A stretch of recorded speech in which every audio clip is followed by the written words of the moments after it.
فرقے کیسے بنتے ہیں؟ آئیے اس کی ایک مثال آپ کے سامنے بیان کرتا ہوں۔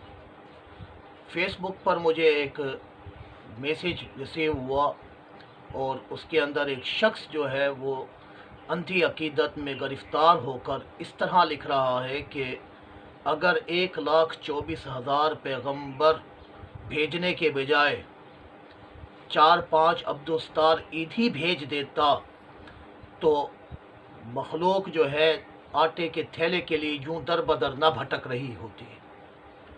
کئی اعتبار سے یہ کفر ہے، لیکن اس سے پہلے، اس مسئلے کی وضاحت سے پہلے میں آپ سے یہ کہنا چاہتا ہوں کہ اللہ تبارک و تعالی جل شانہ پر ایمان رکھنے والا شخص وہ اس طرح کی بات نہیں کر سکتا، اور جب کرے گا تو امت جو ہے وہ تفرقے میں مبتلا ہوگی۔ خالق کائنات نے ہمیں فرمایا وَاعْتَصِمُوا بِحَبْلِ اللَّهِ جَمِيعًا، کہ تم سارے کے سارے مضبوطی کے ساتھ اللہ کی رسی کو تھام لو، وَلَا تَفَرَّقُوا، اور فرقے میں تقسیم نہ ہو جاؤ، بٹ نہ جاؤ، جماعت کو نہ چھوڑو۔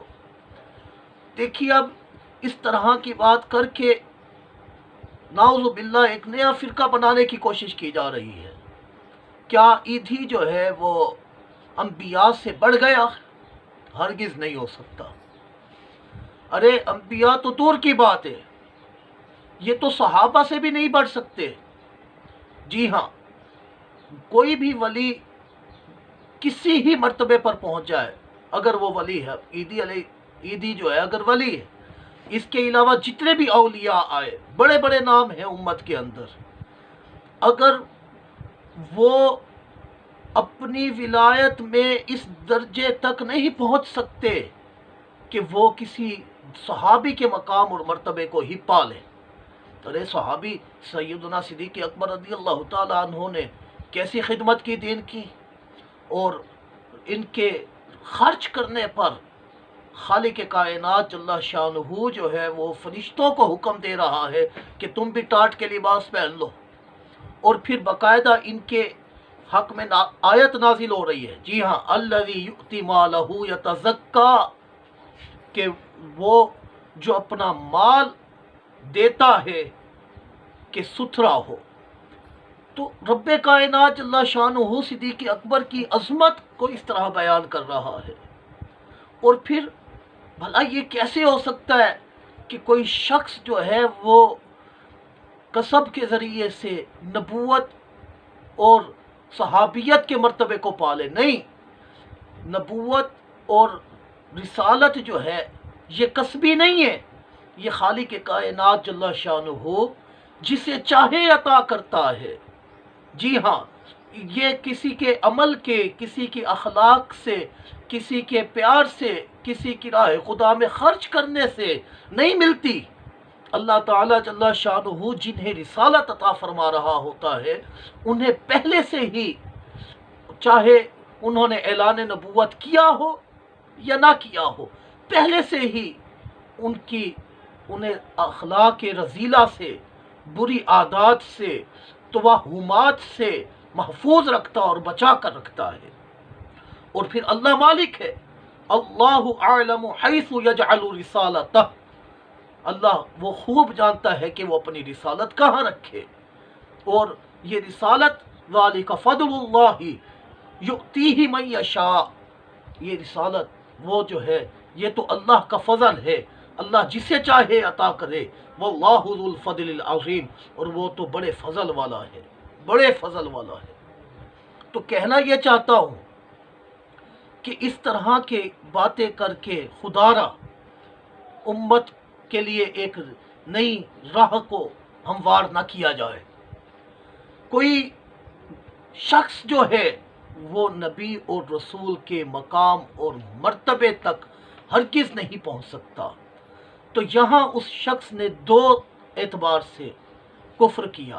ایک، اللہ تعالیٰ پر اس نے اعتراض کیا، کیا کہ اللہ 2-4 عیدھی بھیج دیتا۔ نعوذ باللہ وہ یہ کہنا چاہ رہا ہے کہ اس نے جو انبیاء اور رسولوں کو بھیجا، نعوذ باللہ من ذالک، وہ انبیاء اور رسول جو تھے وہ اس طرح کا کام نہ کر سکے جس طرح عید ہی کر گیا۔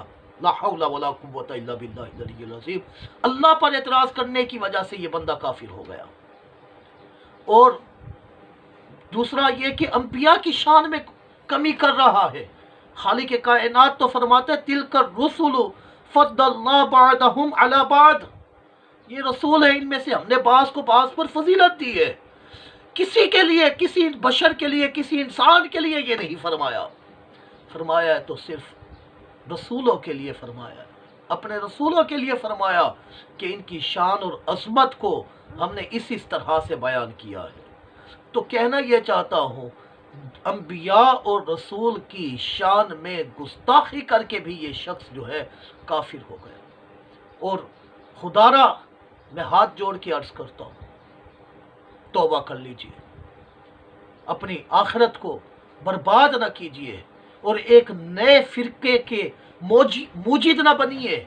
جی ہاں، توبہ کر کے حضور نبی کریم علیہ السلام کی غلامی پر مستحکم ہو جائیے اور یک در گیر و محکم گیر، ایک در پکڑو، مضبوطی کے ساتھ پکڑو کہ مصداق بن کر اپنی دنیا کو بھی اور اپنی آخرت کو بھی سنوار لیجئے، وگرنہ اس طرح کی باتیں کر کے ہو سکتا ہے کہ ہم اپنی دنیا تو تباہ و برباد کریں ہی، اپنی آخرت کو بھی تباہ کر بیٹھیں۔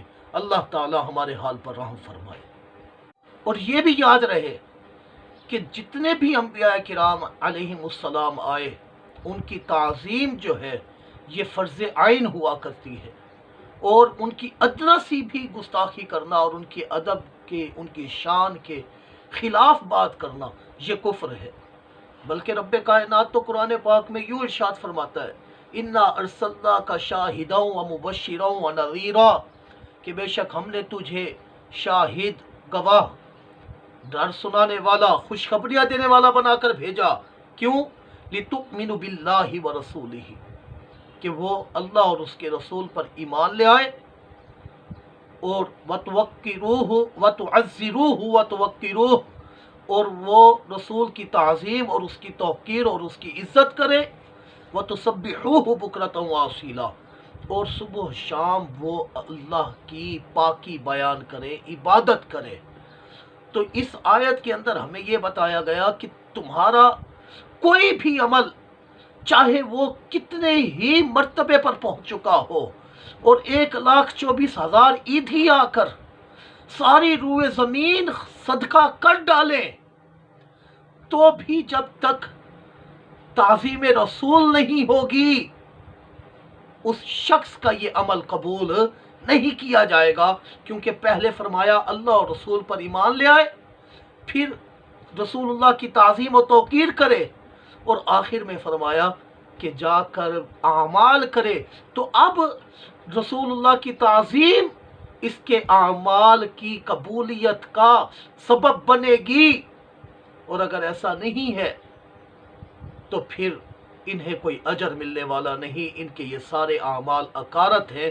آپ کافروں کو دیکھ لیجئے، کافر کتنی ہی ویلفیئر سوسائٹیاں بنا لیں، وہ کیسے ہی اقدامات کر لیں، اور وہ کتنی ہی اخلاق عظیمہ کے بہرہ مند ہو جائیں، لیکن ان کے یہ سارے اعمال ان کے منہ پر مار دیا جائیں گے، کیونکہ انہوں نے رسول اللہ صلی اللہ علیہ وسلم کی تعظیم نہیں کی۔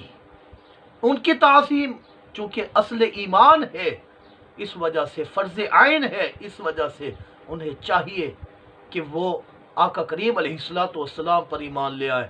تو اب جب یہ راہ خدا میں خرچ کریں گے تو انہیں ان چیریٹیز کے ذریعے سے اب ثواب ملنے کی بھی امید ہے، دنیا میں بھی کامیاب ہوں گے، آخرت میں بھی فلاح پائیں گے اور کامیاب ہوں گے۔